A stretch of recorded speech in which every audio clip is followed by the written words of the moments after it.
This weekend, China and the U.S. are expected to engage in trade talks in the famously neutral country of Switzerland. But President Trump didn't sound very neutral or encouraging when asked about China's position on tariffs or about how those talks may go. And the president didn't have very encouraging words for the chairman of the Federal Reserve, calling Jerome Powell a fool on social media after the Fed held interest rates steady. And Powell said tariffs could cause inflation and unemployment to rise. Joining us is ABC News White House correspondent Karen Travers. Karen, what exactly did the president have to say about China, Chinese tariffs, and the attempt to reach a deal with the second largest economy in the world? Yeah, I don't think they're remotely close to reaching any deal, and that because negotiations haven't even begun, despite the president saying that a week ago. China pushed back, of course, saying there weren't active negotiations. The Treasury Secretary acknowledged that when he was on Capitol Hill this week, but conversations will begin, as you noted, in Switzerland this weekend. But Scott Bessent, the Treasury Secretary, said he thinks that this will be more about de-escalation, not negotiation at this point in the narrative. The president yesterday was asked if he is willing to pull back tariffs in order to get China to the actual negotiating table, because China has said one of their key demands is, in order to actually have negotiations, the U.S. has to bring down the 145% tariffs. Like, they're not going to even meet and start talking about trade talks until there is some good faith effort on the part of the United States. And the president was very emphatic and very short, actually, on this. And his answer to that question was no. That was it. Moved on to the next question. And so that is significant when you look at where they're going into these conversations this weekend of what the president's position is. His team has insisted that he won't be the one to unilaterally drop tariffs. It has to be part of a, conversation that both sides do it at the same time. But China's saying, well, we're not going to do that until you do it first. So who's going to blink here? We'll see. Yeah, right. We're playing a little game of chicken, it would appear. Yeah, absolutely. Yeah, and this morning the president is expected to announce a trade deal with the UK. Do we have any details on that, Karen? No details. It's unclear. The president has just said he's going to announce this mid-morning today at the White House. It would be the first agreement he's announcing since all of the trade and tariff drama has happened in the last couple of weeks. Notable, though, that the UK was not part of that big round of sweeping stiff tariffs announced on April 2nd. They were not on that big list. They are right now subjected to a 10% global tariff. They are part of the 25% tariffs on autos, steel, and aluminum, but they're not part of that pause that we're waiting to see in the 90 days. So kind of interesting as the president's team is negotiating deals with countries that have been on pause. The UK is not one of those, but we'll see what he announces today and how significant this is. Karen, I'd like to jump over to Chairman Jerome Powell of the Fed, because the president has had some very strong words about the Fed chair.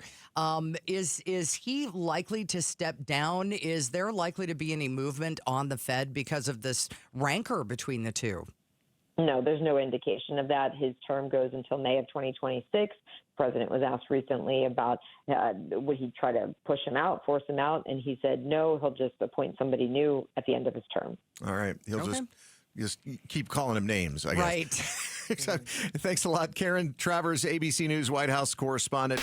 Citing accounts from migrants who say they were being prepared for removal from the U.S. to Libya or Saudi Arabia, lawyers representing those migrants who aren't from the Middle East filed an emergency motion seeking to prevent their deportation, something a federal judge ruled on yesterday. Joining us to explain how that went and what comes next is ABC News investigative reporter Peter Charalambous.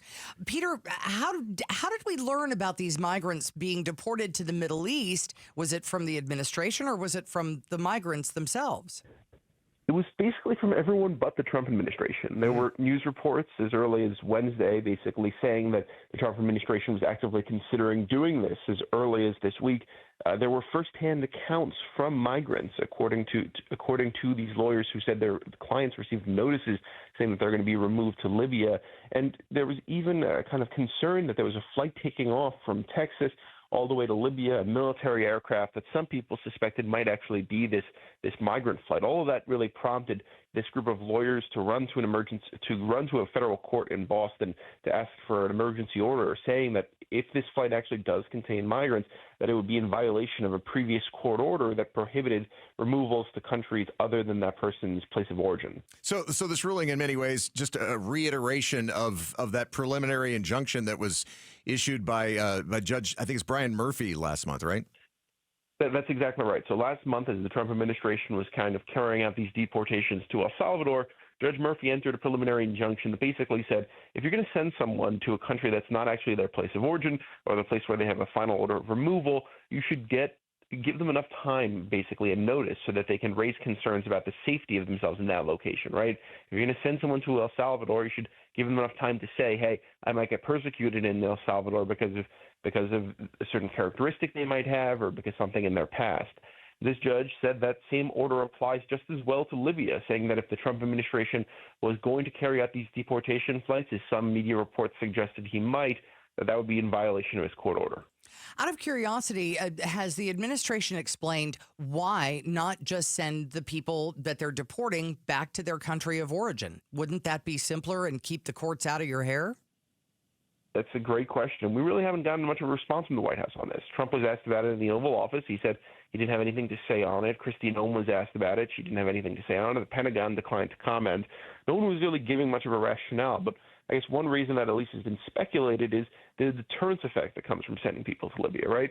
If you're sending someone to a country like Libya that's been war-torn for the last decade, that has a history of human rights abuses and torture, that's kind of a scary thing for non-citizens who are in the country undocumented. That means to a certain degree that, if they any day now could get picked up, put in immigration detention, and sent off to a foreign land where they might get tortured or suffer human rights abuses.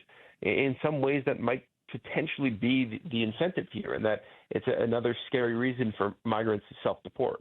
So we know where those who have been deported and they're headed to El Salvador, at least that one particular prison, are going. Do we know where in Libya or Saudi Arabia the intent is to send these migrants? It's really not immediately clear. There are two ruling governments right now in Libya, for example. There's one based out of Tripoli that's recognized by the UN. There's another one based out of Benghazi that's basically run by a warlord and isn't recognized by the international community. Both of these states have said they want nothing to do with United States deportees, but that doesn't necessarily mean it's off the table per se. In terms of Saudi Arabia, that's a country that the United States has more positive relationships with and could be an option. But again, these countries are pushing back against this notion that they're actively going to be doing this.